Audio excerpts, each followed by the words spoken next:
I'm joined now by Congressman Jamie Raskin. Thanks so much for joining. The pleasure is mine, Brian.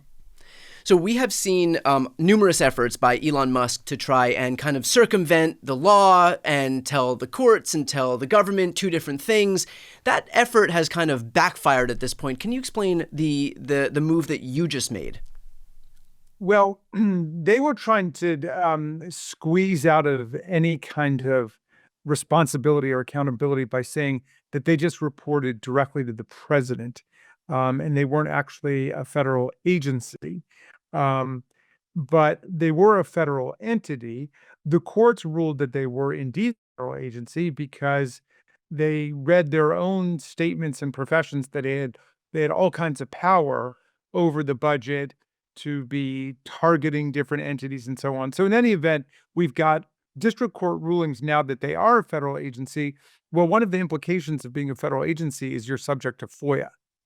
And all federal agencies and departments have got to give us, the American people, we own the government, the data about us. Now, most departments and agencies have been vigilant about protecting the security and the privacy of people's information, but everybody's freaking out about Elon Musk and DOGE having control over their data because he, of course, is trying to um, train his whole artificial intelligence system, Grok. He's trying to create, or he's trying to turn X into a financial payment system. I mean, like everybody else in the Trump administration, the cabinet, he is trying to be both a government leader and official and employee, and also run private corporations that get money from the government. And so, there's a bundle of conflicts. But in any event, um, the courts have said that this is a federal agency, and given that it's a federal agency, um, we have the right to know what data they've got on us, and we have a right to know whether they've shared that with any third party, whether a private corporation or another public entity, and we got the right to get them to correct any inaccuracies that may have been added to our data. So FOIA is Freedom of Information Act, meaning when you make a request of the government, they have to tell you, they have to reveal what they've been doing. And so in theory, now because Elon Musk, now because it's been ruled to be a government agency, they're subject to the same FOIA rules as every other government agency.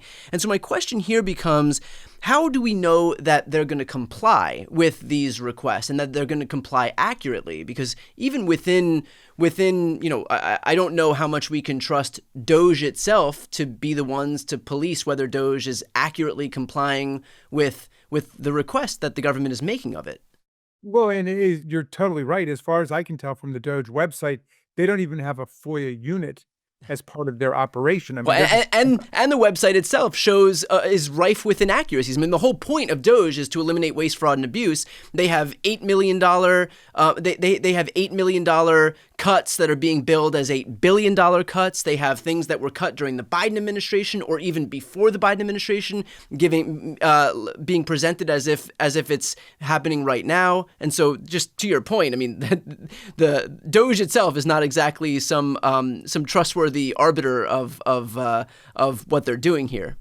No, and they're not in pursuit of corruption. They're not trying to ferret out waste, fraud, and abuse. On the contrary, they have sacked 18 inspectors general who are the real anti-corruption fighters, the people who really get rid of waste and fraud and kickbacks and corruption and abuse taking place in the departments. But those were the first people they targeted to get rid of them, clearing the way for corruption. And of course, they've dismantled enforcement of the Foreign Corrupt Practices Act. They're trying to clean house at the Department of Justice to essentially get rid of the Public Integrity Unit, um, totally demolishing the top leadership of it, and so on. And we know that Elon Musk gets tens of billions of dollars in government contracts, and they're seizing control over the payment systems and over everybody's data. So, look, the Privacy Act of 1974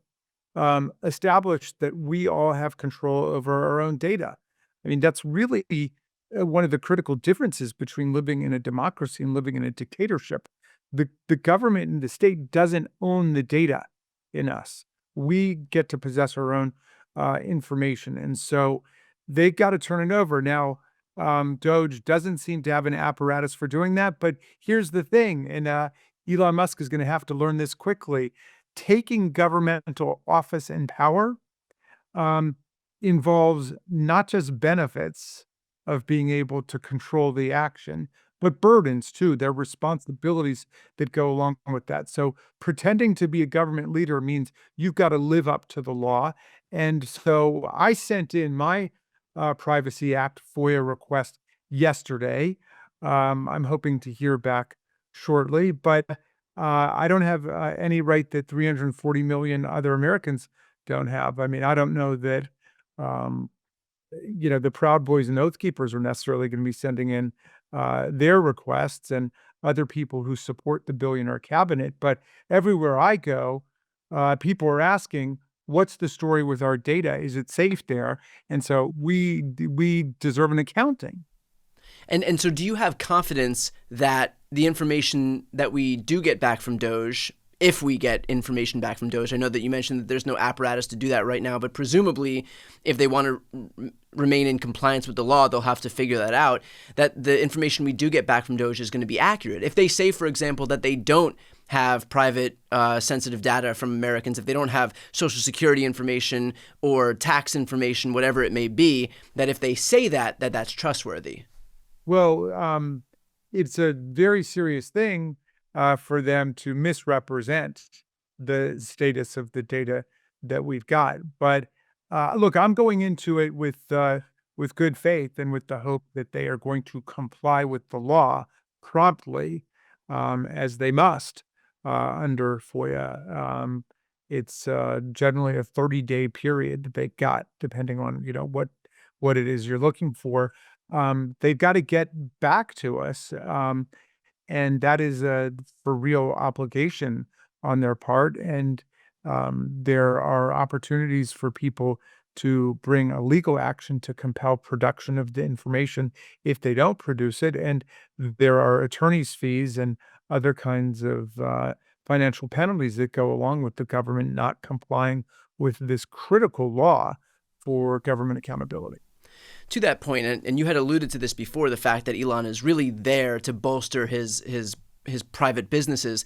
What did you make of the fact that as of this recording, we're recording this on Wednesday, on Tuesday, Trump spent the day not focused on abiding by his promise to the American people during the campaign, not focused on lowering costs for Americans for rent or housing or groceries or eggs, but instead basically doing an infomercial on the White House lawn for Elon's private company, Tesla.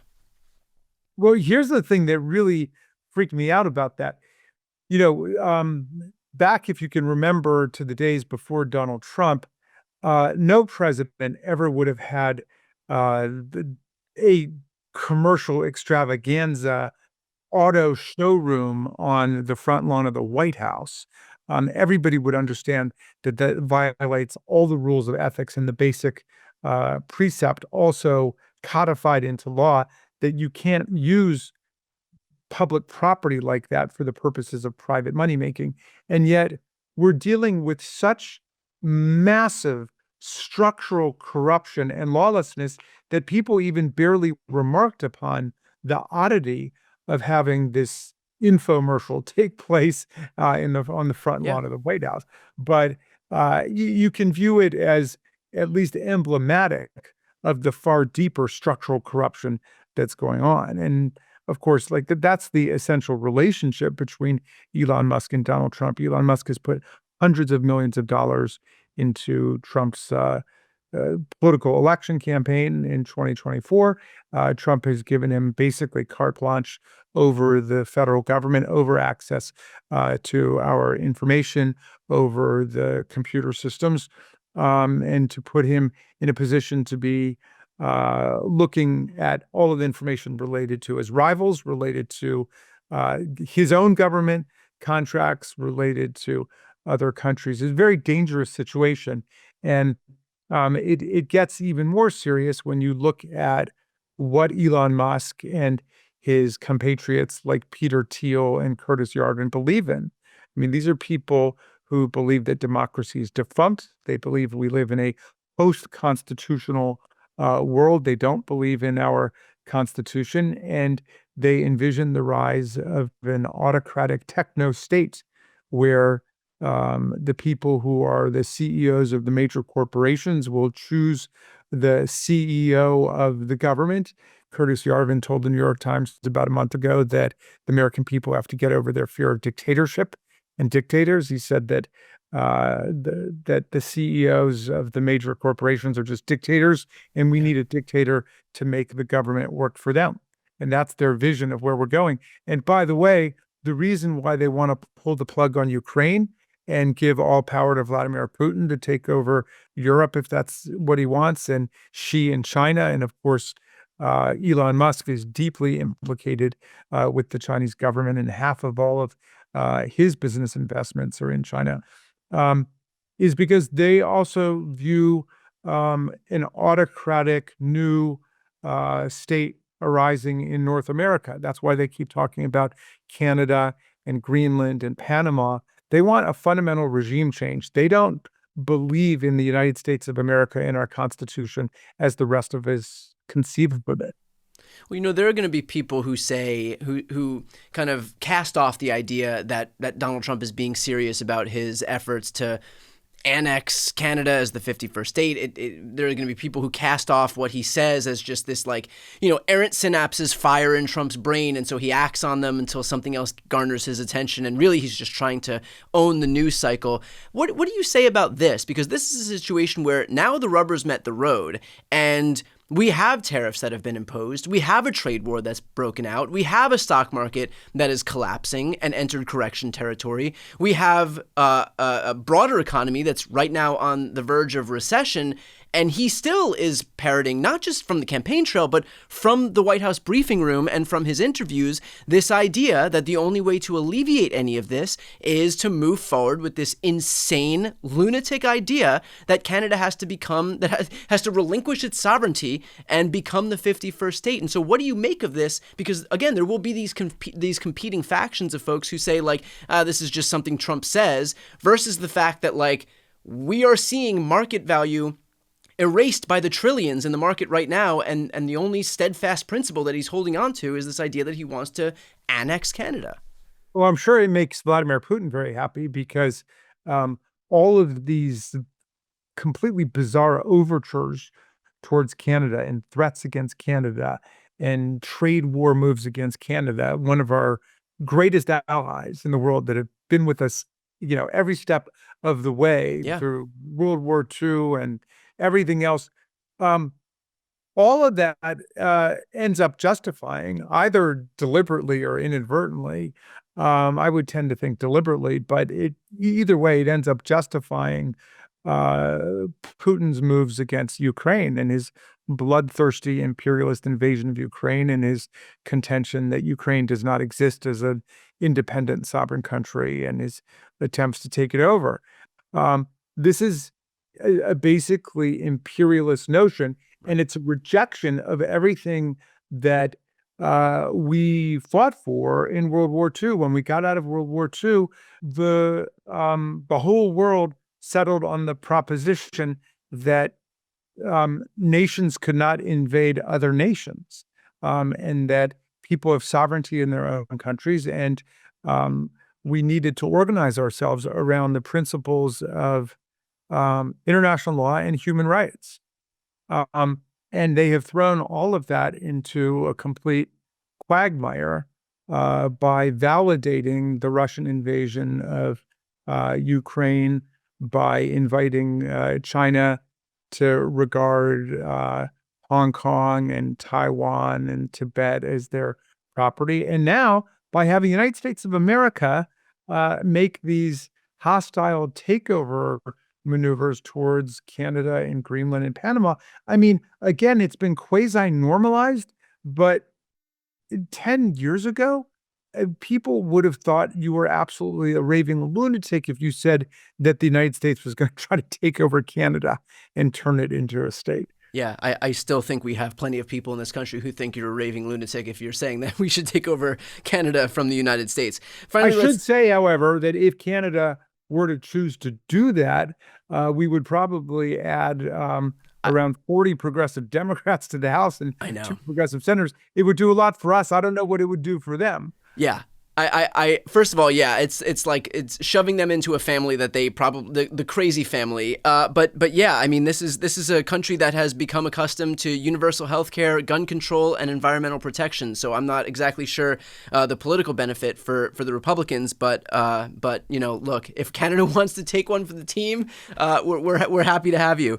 Finally, Congressman, let's finish off with this. We have some pretty cataclysmic news on the economic front, and that is for the very first time in CNN's polling history, even including his first term, Donald Trump is now underwater on the economy. So for the first time ever, not just a majority of Americans, but 56% of Americans disapprove of Trump's handling of the economy. That's 56 to 44.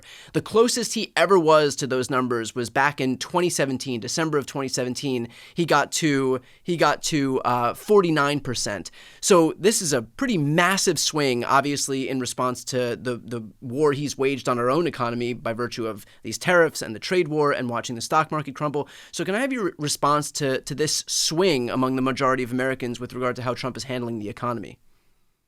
Well, 1 month before the election, in October of 2024, The Economist magazine had a cover story called The Envy of the World, the American economy, the roaring American economy. And Joe Biden gave us an economy that for more than 40 straight months was 4% or less unemployment. The manufacturing sector came roaring back.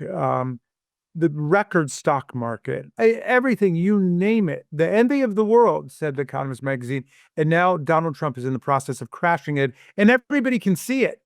He picked out one thing where he thought Joe Biden was weak, which was inflation. He hammered it over and over again and talked about the price of eggs. Now the price of eggs is the highest it's ever been in American history. And the price of eggs Benedict is even much higher than that, because he's betraying every value we've got in our society and our government.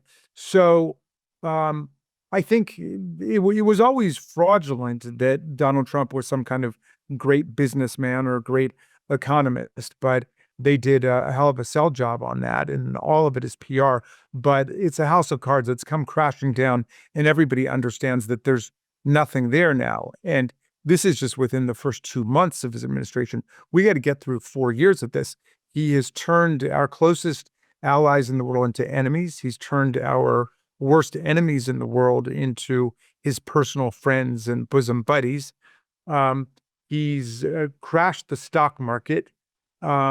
He has fired tens of thousands of people from essential jobs like air traffic controller and food and drug and safety inspectors, forest service firefighters. He's undermining the government that we need to keep it all together. So all I can say is, if Vladimir Putin himself had invaded America and come up with a plan to try to destroy our economy and wreck the cohesion of our society, he could not have done better than Donald Trump has done on his own with the help of Elon Musk. Perfectly put. We'll leave it there. Congressman, thank you as always for the work that you're doing and for taking the time today. Thank you, Brian. Hang tough, man.